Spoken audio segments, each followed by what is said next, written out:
স্কুলে আজ রেজাল্ট দেবে, ব্যস্ত গোটা বাড়ি। খাঁচার পোষা ময়নাটাও করেনি আজ আড়ি।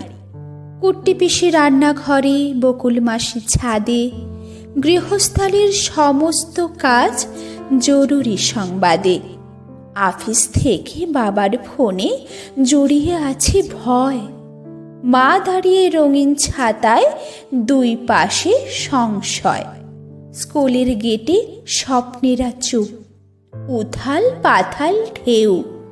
গাছ ভর্তি বকুলেরা দেখেছে কেউ কেউ। এমন সময় ঢং ঢং ঢং ছড়িয়ে পড়ে ছুটি। রেজাল্ট হাতে বিদ্যেবানরা উধাও খুনসুটি। দূরের থেকে চেঁচায় পাপান, আমি সেকেন্ড ক্লাসে। সব মায়েদের বাঁকা চোখরা তাকালো চারপাশে। মা বললেন, ঢের হয়েছে, মুখ দেখানো ভার। ফার্স্ট কে হলো, নামটা শুনি, অঙ্কে কত তার?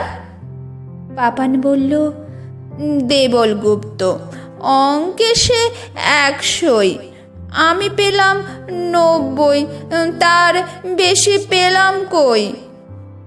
সারাটা দিন খেলিস শুধু, মা বললেন রেগে। সব স্বপ্নই আধার হলো চাঁদে গ্রহণ লেগে। চল বাড়িতে, দেখাচ্ছি আজ খেলার কি যে মানে। দেবল হলো চাঁদের টুকরো, সবাই তা জানে। তখন পাপান ভয়ের চোখে তাকালো মার দিকে। ও যে ভীষণ মিথ্যে বলে ক্লাসে আন্টিকে। বলুক, তাতে দোষ কিছু নেই, ফার্স্ট হয়েছে ক্লাসে। মায়ের কথায় পাপান সোনার দু চোখ ঝেপে আসে। সেকেন্ড হওয়া না মিথ্যে বলা, কোনটা ভালো বলো? বলতে বলতে পাপান সোনার দু চোখ ছলো ছলো। মুখের ওপর উত্তর দিস? মা বললেন, এ কি, খুব শিখেছিস কথা, আজকে বাবা আসুক দেখি। মায়ের কাছে জবাব পায়নি, দু চোখ ভেসে নদী। ছোট্ট পাপান মঞ্চে উঠে প্রশ্ন করে যদি, বলুন সবাই। মঞ্চে পাপান, মুখখানা যে কালো।